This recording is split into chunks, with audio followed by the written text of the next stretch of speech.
previously on the NBA. Yourself, and what would you like people to know about you? I'm a fun guy. Obviously, I love the game of basketball.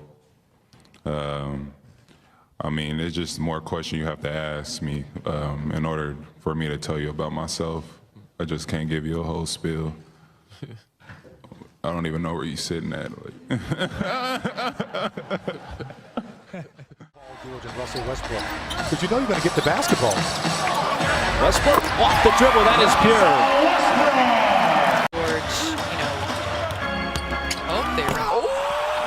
Nice play by OKC and a better finish by Russell. Way to draw the foul, Dame. Yes, it is. It's got to be. And there's way over the rim, not under the rim. No, not in your sequence, Smitty. It won't be an under the rim, Smitty. Stop some more easy transition buckets because of steals and turnovers by the Blazers.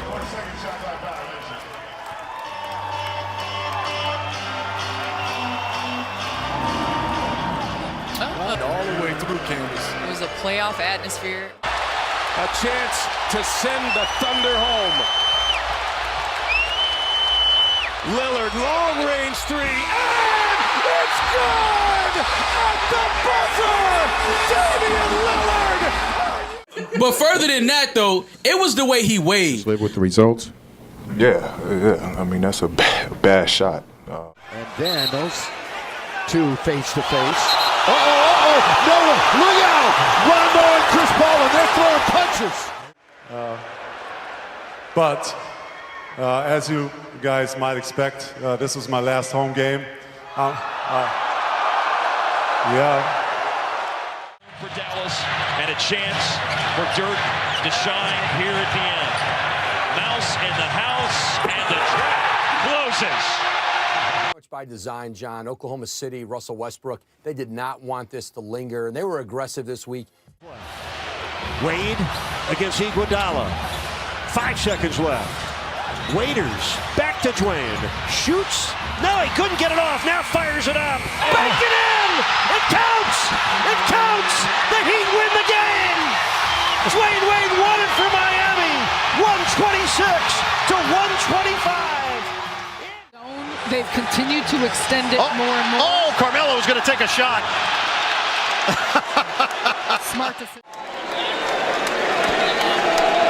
Now the basketball gods bless Miami and Heat Nation with a great Dwayne Wade for all these many years. So Do it. What you gonna do? You got another run? I got one more in me. You got one more in you? One more run in me. Excuse me. You told me 2 more years. Now we're getting back. We're down to one. I'm at this last is one. You know this. And I appreciate that, Scout. I joined in, but I shared it with some of my teammates as well as the organization and everyone else in Boston. If you guys will have me back, I plan on re-signing here next year. Making my decisions and trying to validate through the media, through other personnel, managers, anybody in this business, and I don't owe anybody shit. So, for me, I think that the confidence that I have in myself and my abilities.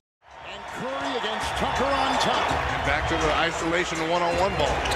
It's Durant with Shumpert defending, and Kevin Durant laces one through. And he's hurt. He is holding on to his right Achilles as Harden works into Iguodala, who just picked up the Golden State foul. As soon as he made that shot, he started Look at limping. this. Look at this. To Leonard, defended by Simmons. Is this the dagger?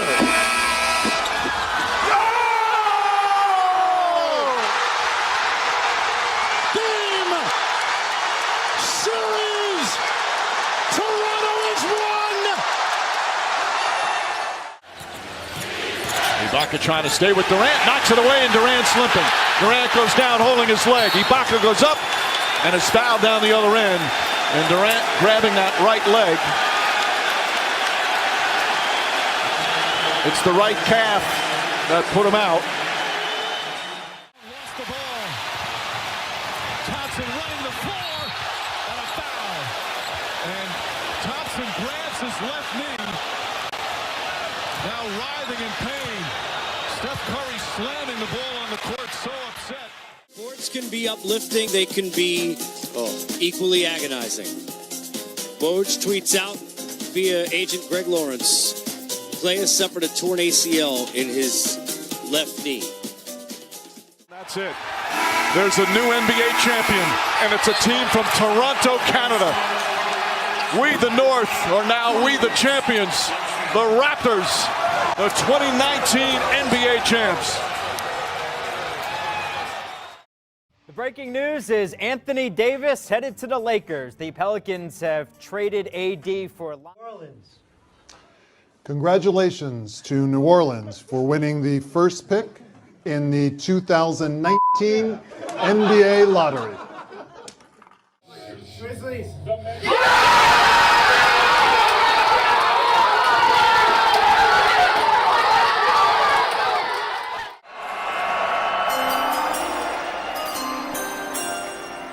With the first pick in the 2019 NBA Draft, the New Orleans Pelicans select Zion Williamson from Duke University.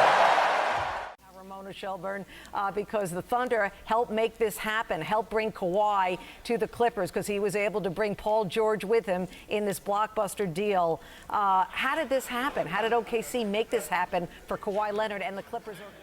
What happened here? Well, Kevin Durant is going to sign with the Nets 4 years, $164 million.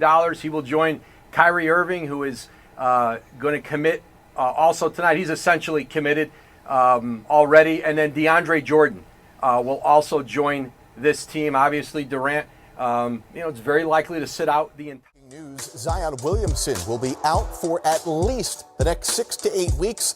The Pelicans announced on Monday that the #1 overall pick underwent surgery to repair a torn meniscus in his right knee. In 4 preseason games, Zion was averaging better than 23 points. Phone check. Hey. At last, I can't even say a dawn of a new era is upon us. Because I'd be laughing. That's right, 5-time champ. I saw all 5 of them. A lot of people can't even say they saw let alone 1 championship in their life. I think there's a team I know that needs a championship ring. Let's hunt for one. But whoever.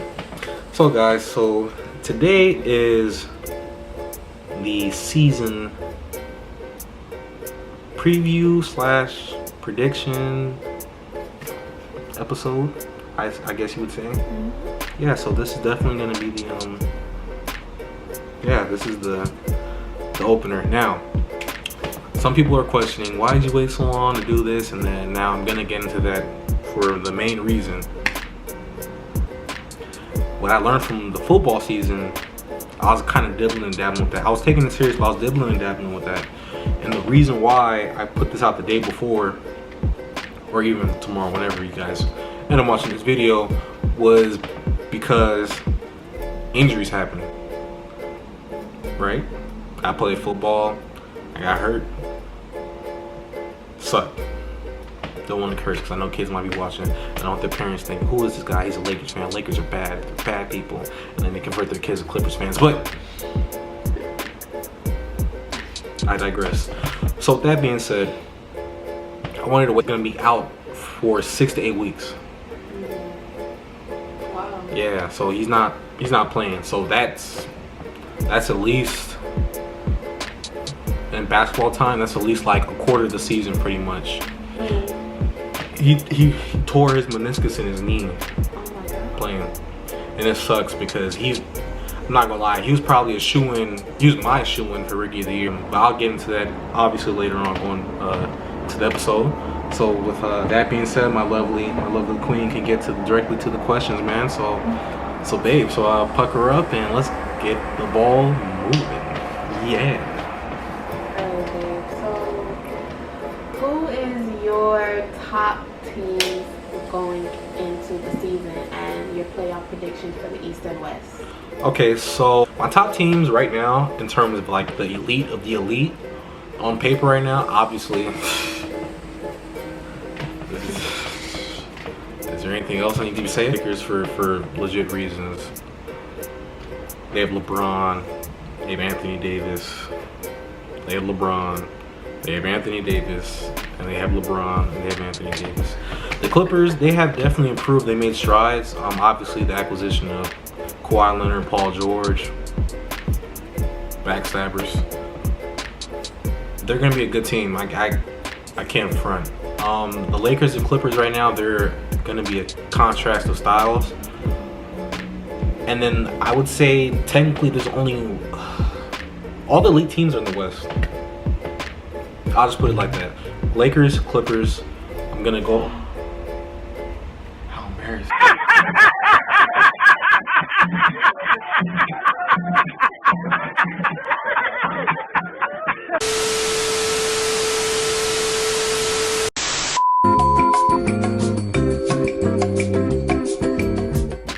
Sorry, y'all. We had some technical difficulties.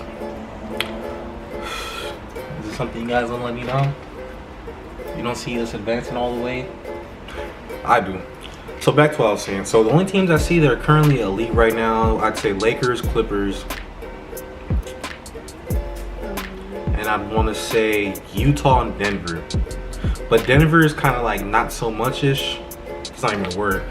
But the only reason I say that is because I need to see a little more from Murray. Like he played pretty good in playoffs. Don't get me wrong. He probably got a couple 30 balls, but at the same time, I still need to see a little more from him to really say like I feel confident they could beat the Lakers. Like they beat us in the regular season, like that's cool, but what it really matters is like, you know, we saw them struggling versus Portland.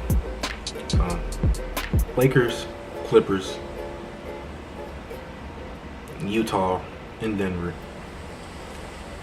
Oh, whoops! Sorry, that's a two-part question. Yeah. So we're gonna start with like the West and then the East. What about the top teams in the East? Yeah. So on the West, now when I said the teams are elite, they're really in the West. You know, I'm gonna give the City of Brotherly Love a little lie. I'm gonna say they're the only team in the East that's elite. I mean, they're elite teams in the East, but like elite teams in NBA in general. So we're gonna start at the West because it's the best. So I feel and I know that LeBron's not playing. He's probably playing like 70 games, maybe 68. He played 55 last year. He missed all his games. So I'd say he's probably on pace, probably 70 games, 73, 74, within that range. He's not playing 82. He doesn't really need to. He could, but I wouldn't really play him that much. So I have the Lakers projected to be third because I feel like when we do play him and the combination Anthony Davis, we're gonna be dominant. We're gonna win a lot of games for the most part. Obviously, avoiding injury. I think their teams, obviously, they're gonna be gunning for the regular season. You know, Denver comes to mind. Clippers, they're probably gonna be gunning, even though Kawhi might get a little load management. He might not play as much, but definitely, I'd say if I had to put my money on it, I'd say Denver's gonna be the first seed in the West, and then I'd say Utah. I said Denver, Utah, then the Lakers, then the Clippers, because now they're not having Paul George for a minute. That's gonna hurt them, you know. In the words of T.I., exponentially. It's gonna hurt them exponentially. But yeah. So I had the Clippers fourth, fifth. I had Portland, I believe so. No, you had Utah. Oh, excuse me, Utah. Sorry, Utah fans. And Then I had Portland. Then I had the Warriors. And I had the Spurs. The reason why, and that goes to show you how messed up things are. I think if the Pelicans would have stayed healthy, well, not they would have stayed healthy. I think if Zion would have been healthy, I think they would have been fighting with San Antonio for that last spot. I really do, and I think they would have got in, man. But him missing those 6 to 8 weeks, whew, man. We're gonna see how they're gonna stay afloat. It's gonna be hard, but I mean, they kind of have enough players to still be, you know, respectable. But I think Zion was going to be a game changer for that team. Just bringing the energy, the passion, all the little nuances of the basketball, just the game of basketball, of course. You know, so that's going to be tough. I don't expect much from the Spurs. Like, all the way. I just think they're going to finish a little lower just because, you know what? I'm going to be smart about what I'm saying on wax. Because once I put this on wax, I can't take this back. Their best player. LaMarcus, I think he's a little older. I think he's taking a little step back. They're getting DeJounte Murray, who's a really good defender. He's a young, good defender. They got Derek White. You know, Patty Mills still there. The whole squad's still there. Pop's still there, obviously. But I just don't think they have that guy that's gonna be dominant once it comes down to the postseason. And keeping in mind, everyone, these projections are really based upon how I feel things are gonna play out within the postseason and how these guys project once they get into that level or that time of the season. Man, April, May, June's a long time from now. We're still in 2019. I'm over here talking about 2020. But on the contrary, that's why I'm making those projections. I don't see the Spurs finishing top 4. I could be wrong. They could get out to a blazing start. Who knows? But these are just how I view things. And ultimately, I don't care if the Spurs finish 1st, 8th. The Lakers are winning it regardless. Sorry. So we're gonna move on to the East. The East got a little worse, but it got a little better, if that makes sense. The reason why I say it got a little worse, obviously, because we have 3 teams that were all vying for championship aspirations. And last year I picked the Warriors to face the Sixers. I was maybe this close. You gotta be quicker than that. It was about that close. Kawhi, obviously, he hit the home run shot, changed everything, killed my projections, but I was on par. I felt Philly had all levels of a championship contender. They had a dominant player, Joel Embiid. They had a closer, Jimmy Butler. Technically, that 3 guys are kind of dominant, I guess. And of course, they had shooting. Jimmy can shoot okay. Embiid can shoot okay. He's okay for his position. Then, of course, you have JJ Redick's one of the best shooters in the league. Tobias Harris, he can shoot good. I just think their issue was that they didn't have enough time to gel. Man, there's nothing wrong with that. Those things happen. You know, there's all those trades were mid-season, I believe. Yeah, they're all mid-season. But I kind of wish they would have got just one more run, because then I for sure could see them going to the finals. And then that team would have been intact. I wouldn't be surprised if they could beat the Lakers. We're gonna take a sneeze break in 3. Sneeze break. So I definitely could have seen that team would have matched up with the Lakers really good. Yeah, thanks, man. That team would have matched up with the Lakers really good. But of course, good thing they broke up. This would be a great team for Pop to coach, if that makes sense. They have the inside threat. They got the point guard play. Although Simmons, you know, remains to be said how he really is going to be aggressive this season. They got guys that can shoot, of course, space the floor. Al Horford's like probably one of the top 5 guys that's never played for Pop. That's like a Pop player. He can do everything. He can pass up the high post. He can shoot threes at a good clip. He can play defense. I mean, he'll set screens. He just seems like he was made to be a Spur, but never played for the Spurs. Or he could. Who never know? Who knows? I think he's going to fold. But I'm picking Philly again to go to the finals. I think this year they're gonna get it right. Shout out to Gilly the Kid. Gilly, I seen him win the games on ESPN, man, and I was like, man, I know who that guy is. I'm sure most people that watch that game really don't know. Anyways, picking Philly to go. Milwaukee, I feel it got worse. And I'm gonna tell you why. They still haven't addressed the issue that they don't have a closer, although they don't have to worry about Kawhi anymore on the Raptors. Giannis, how much better has he gotten? If you want to keep it a buck, last 2 years he basically was the same guy. Sorry to hurt your fans, Bucks hearts. Or sorry to hurt your heart, Bucks fans. However you want to perceive it. But he hasn't really gotten much better. Eric Bledsoe, he's still the same unless both those guys miraculously start shooting better. And they're supposed to, because they're NBA guys that put in that work. So if you're an NBA guy, don't take this to heart. Or if you're in the circle of an NBA guy, don't take this to heart. Chris Middleton, he didn't have a good Olympic showing, man. He didn't have that good of a showing. We'll see how that goes. I would think so. He'd be the closer. Joe Johnson's on the market again. I think he's a closer than most. He's a better closer than most guys on pro-level teams right now, although him and the Pistons didn't work out. I didn't quite like that fit. I think a team that actually had legit, realistic title aspirations should have picked him up. That would, to me personally, like even like if he came to the Lakers, like, bro, just close games out if it gets close. Like, all we need is a bucket, you know? Give it to Joe Johnson, give it to Melo. You know, they're guys that are specialty players, even at their age. They still know how to create space. They can still do it at a good level. Just don't play them more than like 10, 15 minutes a game, if that. So it's gonna be interesting to see what happens. Maybe he goes to Milwaukee, because then that would be like, that'd be pretty dope if ISO Joe went to Milwaukee, because that would kind of fit what they need. They need someone that can shoot, and they need someone also that can close games out, because Giannis is not ready right now. Hate to say it. So Philly's 1, 2's Milwaukee, or depending if Milwaukee guns it in the season, they're trying to go, you know, there are not that many teams that I really could say like are contending. I think, who did I have third, babe? Who was it? You had third Nets.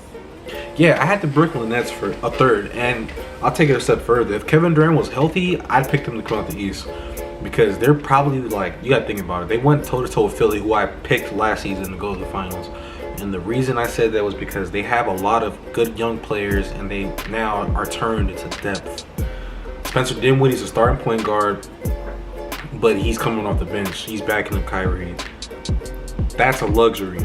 Karis LeVert, you know, he's one of those two guys that they have developed. Big kudos to the Nets organization for developing their guys. He's at their 2 guard. He can shoot. He can handle. I mean, he's not an all-star. He has all-star potential, definitely. But I mean, think about it. They got him at the 2. They got, I think Joe Harris is probably going to be starting at 3 since Durant's hurt. Or either, what's Buddy's name? Dreadhead. Man, and he just got an extension today. I think so too.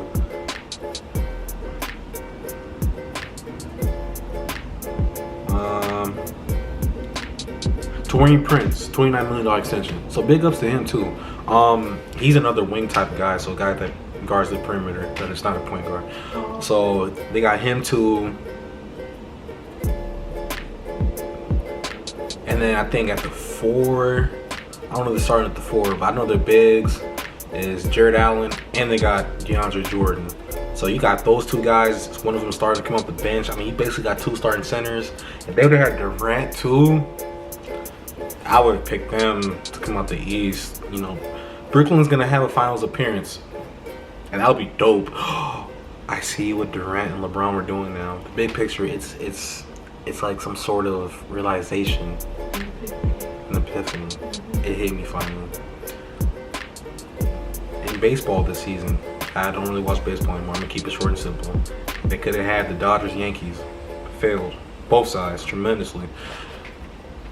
Just what if there was an NBA Finals between the 2 biggest capital markets in the U.S., in New York and in Los Angeles? Adam Silver, you slide devil. Finals next season, not this season, but next season. I think they can get there. Kyrie's gonna do what he's gonna do. I think they're good enough, and they have enough talent to really still make noise. I think they're better than most other teams. Toronto's kind of in a tricky spot because I think I had them 6th at Toronto 6. Yeah, Pistons. Who had 4th? Toronto? Toronto, huh? No. Toronto. Raptors? Celtics. Oh, Celtics. Yeah. There we go. So, I didn't memorize these because I had to help my girl. Celtics, I had 5th. Wait, 5th, right? No, Celtics, you have 4. Excuse me. Raptors. Celtics are 4. I think the Raptors have better chemistry, absolutely, because most of the guys have been playing together on that championship team. Shout out to the 6. The Celtics, however, I think they have a lot to prove after that big roster overhaul they had. Lose Al Horford, they lose Kyrie. Kyrie basically flips the bird at him. They get Kemba. Shout out to UConn. By the way, UConn Huskies. They get Kemba. You know, Jaylen Brown just got an extension today. Shout out to him. Shout out to his agent playing hardball. 4 years, $115 million. A lot of people feeling different, but he's young. He still has a lot of potential. I felt that if they would have kept playing pin the tail on the player or on the starting rotation, I think he would have been better served developing somewhere else. But I think the fact that Brad sees potential in him still. No, excuse me, not Brad Stevens. Danny Ainge sees potential in Jaylen Brown. He's like, I'm just gonna give him this deal. If he outplays it, but I'm still, he's still locked into this deal. And he's still a trade asset at the end of the day. Or either they might trade Gordon Hayward, which I think makes more sense.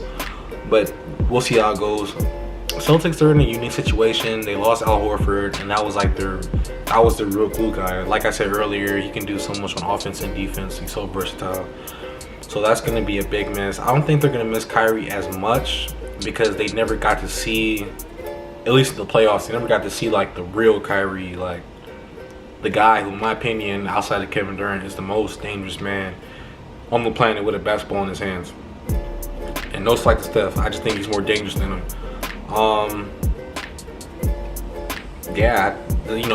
Jason Tatum, we're going to speak on a little bit more in regards to awards. I think he's going to be a front runner for an award, and it might surprise some. But I have good logic when it comes to it. So that's my view on the Celtics. They have enough firepower. I think they're going to be good enough. Kemba and those Celtics guys, Smart, Brown, Tatum, they got enough time with Team USA to kind of mesh with each other, get to know each other more on a personal note. At least the new guy with the 3, returning guys to, just mesh and, get to know each other. Obviously play loose with each other helps.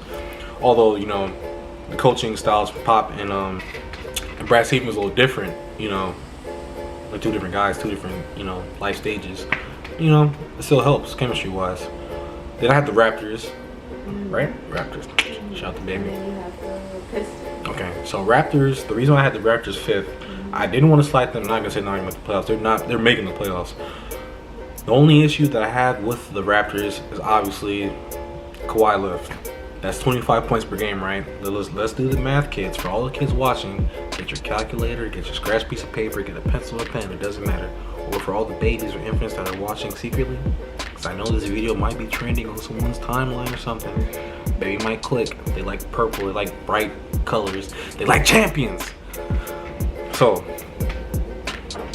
that's 25 points. I think Danny Green, I kind of want to have Siri hop in this video, but I don't want Apple to, what's the word? Yeah, I don't want, Apple to start doing that. And then, they lost Kawhi at 25, and they lost Danny Green, so that's 10 points. That's 35 points between the two.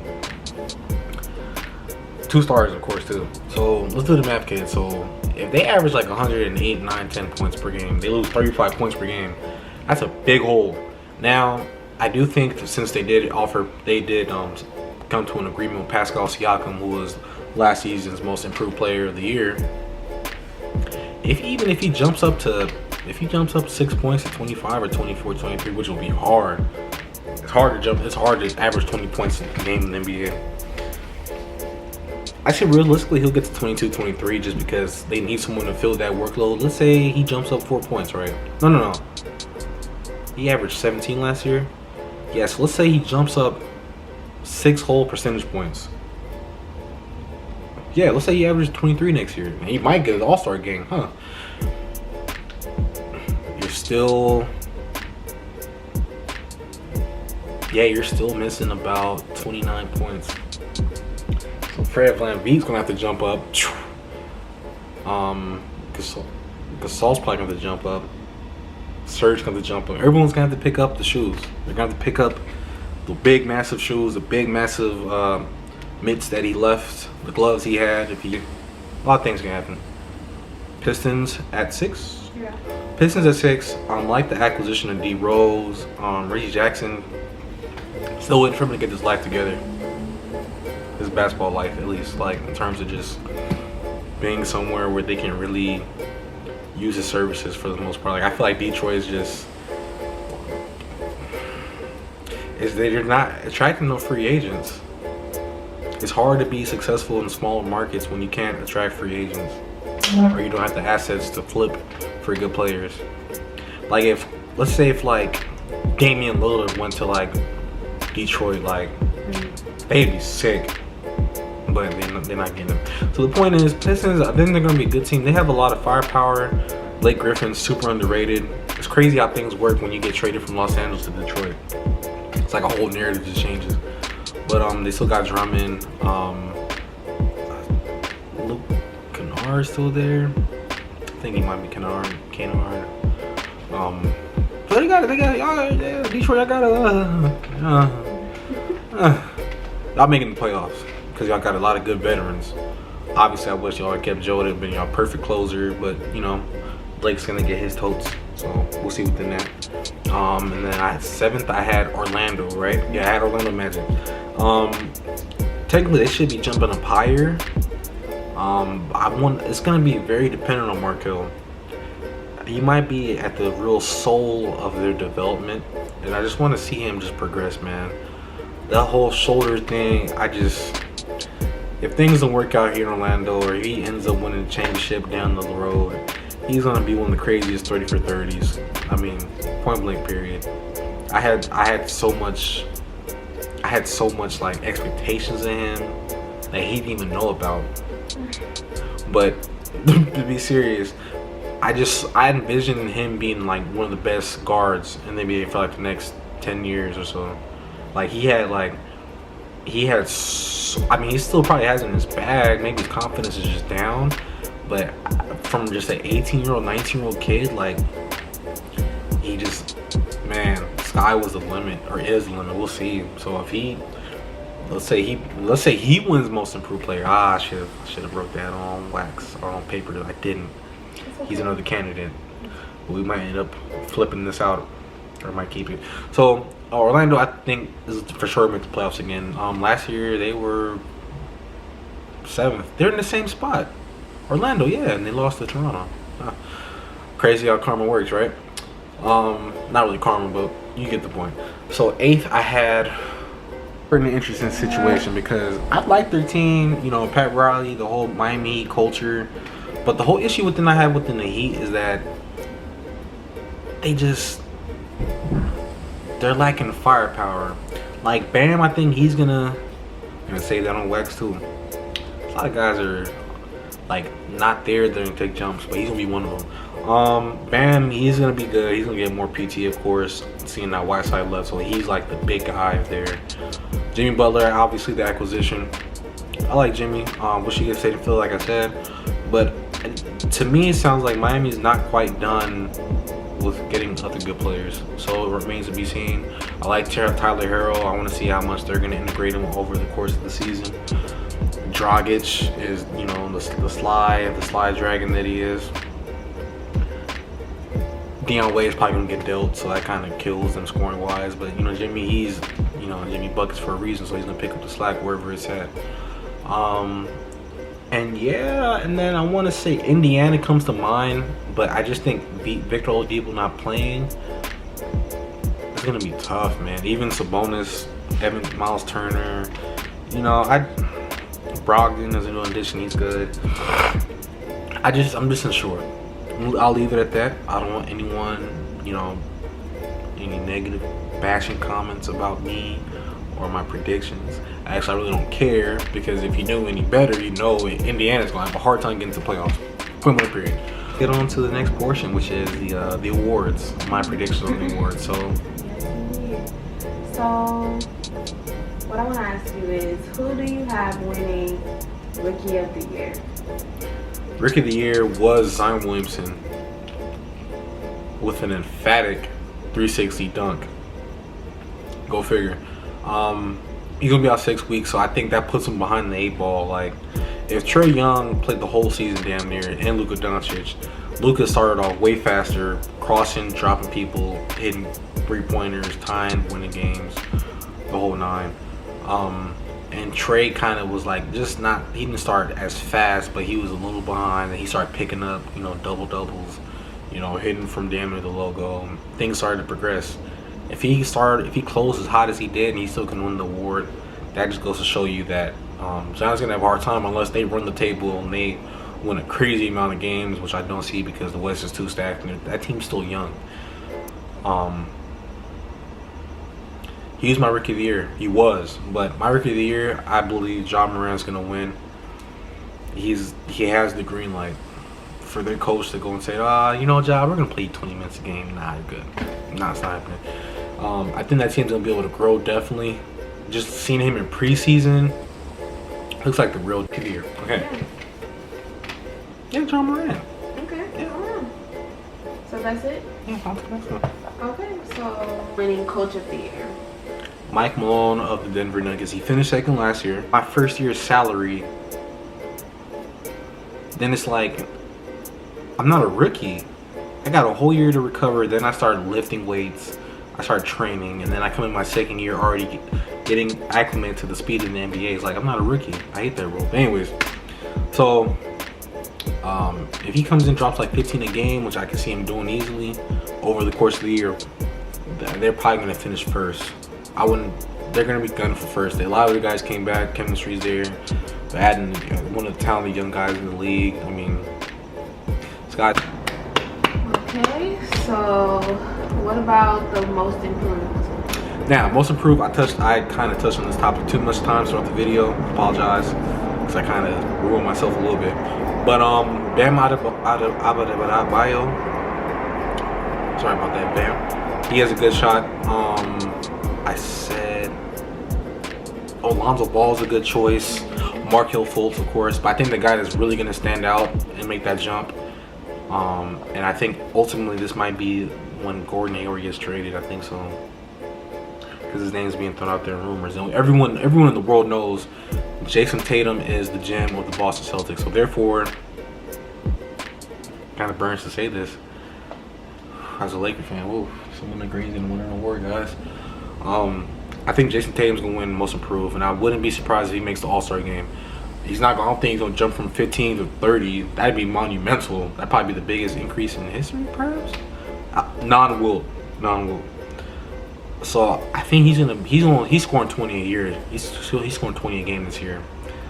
He's gonna have to. So I think he's gonna hub around 22, 23. If he's there, especially the All-Star break, fans, media, they're gonna be going crazy. He comes from the school of Kobe Bryant, so obviously, they like new young faces being good players. So I could definitely see him making that jump. Kemba, he's not that type of guy that's gonna be selfish. Excuse me. Whew, that came out ugly. Kyrie, I got love for you, big dog. But what I'm saying is Kemba most likely, no, I'll flat out say it, forget it. Kemba fits in better, so therefore it's going to benefit with Tatum. I think the fact that Brad Stevens had 2 years to deal with Tatum, see how good he was in the playoffs 2 years back. He almost got to the finals with that guy. Yeah, almost got to the finals. He's a shoo-in. He has so much talent, of course, scoring abilities off the charts. It's just, to me, is whether him and Stevens can get on the same page, and if they do, that'll unlock everything. Most likely their 22, 20-point scores will be Kemba, of course, and then Tatum. Tatum's next due in line for that big contract extension. Once, of course, they pick up the option, he's eligible for his rookie extension, whenever that happens. But if they offer Brown, I know they're way higher on Tatum than Brown. Just keeping a buck. Six man is gonna be a little tricky, somewhat, because it's like, could Lou get it again? I think he'll be in the same position to a degree, but just having Kawhi and PG, that takes a lot of light. That takes a lot of good opportunities to be clutch and, of course, get those votes. I do think Lou's still going to be the closer. If they were smart, they wouldn't tinker or mess with that.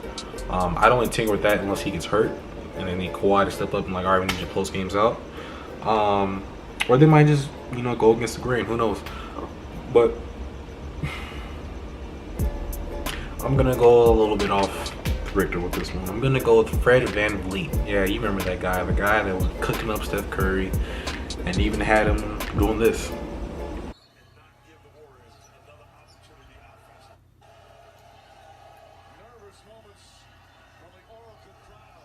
That's Fred VanVleet. I think I want to see Fred's a free agent next season. I think so. Yeah, I wanted to see Fred on a different team. He showed his versatility as another guy that can kind of play within the realm of a second off-ball guard. Like if you have a two dynamics backcourt that are both small, tailored point guards, like he's a perfect complement to your lead point guard, if that makes sense, or your lead guard. So I think Fred's gonna get some Listen, man. Fred's gonna get some shots up. Point blank period. Van Vliet is gonna get some shots up. And if you got a name like Van Vliet, I'm sure media people are gonna love you. Obviously, he's already a champion, so what more does he have to prove? More than just getting awards. So why not shoot for the stars, Van Vliet? Alright. So then, to wrap this up, who do you have as MVP? Now this one's super biased, but this one's legit. I think realistically, like a lot of people saying Steph, for me, I don't see Steph winning the MVP because we already saw him like I remember I was having conversations with this with my mother-in-law and my girl, right? Even myself, I had to I felt like Steph was playing so crazy, it tricked a lot of people's thought process, and it tricked mine for a little bit. At one point, I got to insert a funny meme for this one.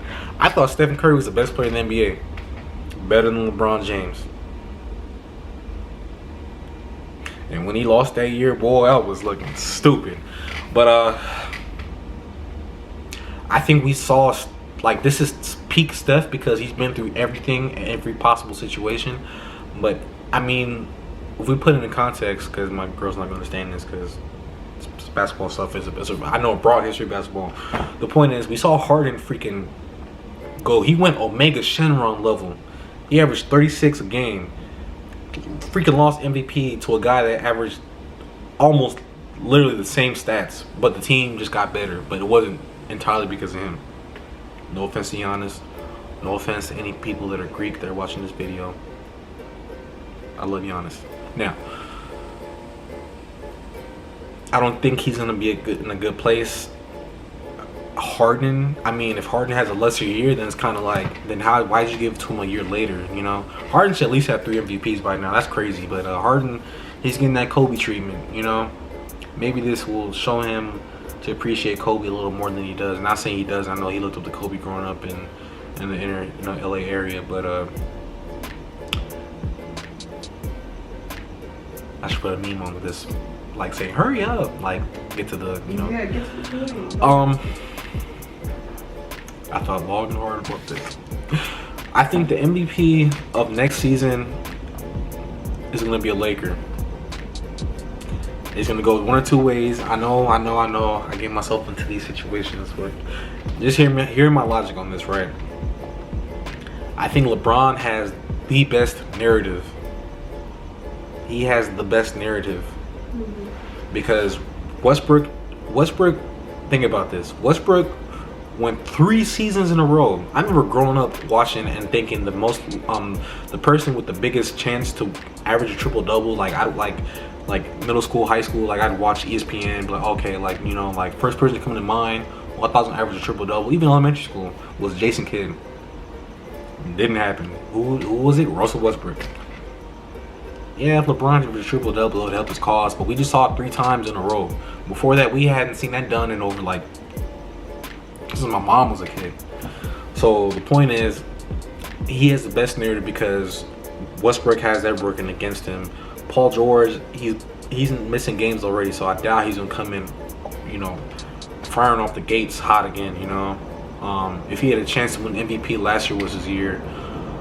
Kawhi is he's a good other choice, just for the fact he's on a new team.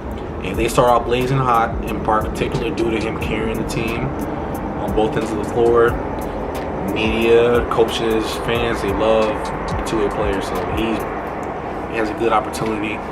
But I think it's going to come down to LeBron and Anthony Davis. If we end up really playing through AD, like, you know, LeBron's trying to push that narrative and Vogel's trying to push that narrative, I think AD is going to end up winning not only MVP. I don't think I put the question in there, but I'm going to go ahead and say this right now too. Because these guys are playing with urgency. The worst thing you can have a player do, you're going against, is someone playing with urgency. I think AD might mess around and win MVP and Defensive Player of the Year. And if not, LeBron will win the MVP, AD will be Defensive Player of the Year. Because these guys are motivated. I don't know how LeBron's motivated in year freaking 17. I don't know how he's doing it, but he's motivated. LeBron has the narrative. He just went to 9 finals in a row, or 8. He didn't make the playoffs last year. Oh, he's wearing down. Kawhi just hit a game winner. He just won a championship. He killed the Warriors. He killed the Heat. And they're pushing that narrative. They're pushing the Clippers are better than the Lakers. Don't know how. But I think ultimately what's going to happen is that LeBron's going to play really good this year, even with load management. He's going to win the MVP. I wholeheartedly believe that a man that's basically kicked off the mountain is going to come back. Lakers are going to finish top 3 or 4. I predicted him third. And finished third. LeBron's win the MVP. Might miss on the finals. He might miss on the All-Star. No, he's not win All-Star MVP. Take that back. But I think he's gonna win regular season MVP and finals MVP. Or it might be a scenario where Anthony Davis wins both awards and LeBron wins finals MVP. Because it's so hard to win. It's so hard to be another person and win the finals MVP when LeBron's on your team, you know? So, yeah, I think AD's defense player of the year. I think LeBron's MVP. I think that's probably the most legit, or AD might just pull a Houdini and go. So, yeah. So, yeah, guys, that was really like a podcast, but I'm gonna turn this into a video, convert it for all my people that it's easier for them to watch videos. But you know what? Conspiracy theory. LeBron's in his 17th season, his 17th signature shoe, and the Lakers opportunity to win the 17th NBA championship. Now you tell me it's not a conspiracy. Nah, in all seriousness, but that's a coincidence like crazy. Yeah, that is crazy. Listen. Oh, babe, I didn't even know. Did you just put that together or what? I thought about it and I waited to say that on camera for that reason. It probably flew around a lot of people's heads. Like, a lot of people like put it like, oh, LeBron, like what? Like, no, like in the 17th year, he has an opportunity to bring the greatest franchise in sports. Yes, I said it. The greatest franchise in sports. Their 17th banner. And if he does that, I mean, he's for sure cemented himself. Like, I think if he does that, man. Because yeah, LeBron, you are a smart man, and I hope I get to meet you when I'm scouting your son at one of the Sierra Canyon games. You knew this is a power move, not only for your movie career and all that stuff outside of basketball, after basketball, of course. You knew that if you brought that drought, but LeBron's first mixtape or his first album should be The Drought. No offense, Lil Wayne. Just think about this: the fact that he brought a championship after the Kobe era. So many people in their hearts believe Kobe better than LeBron. You know what that would mean? This will probably be one of the craziest parade days of all time if he wins, especially at home. Oh, what? Yeah. So with that being said, I like to put things in perspective. That's gonna pretty much wrap it up. Like, the most you see me do basketball stuff throughout this channel, it's gonna be reactions, of course. If somebody scores 100, somebody drops, I don't know, 82 in a game. Yeah, everything's gonna be pretty much geared towards high school and college, because the season's gonna start soon, and that way I can actually go to games. I'm definitely looking forward to scouting these kids, man, and seeing how they progress over the years. So with that being said, this is Michael Clark. For those listening on the podcast, I appreciate you guys. That's it, man. So everyone take it easy. Don't be cheesy. Peace.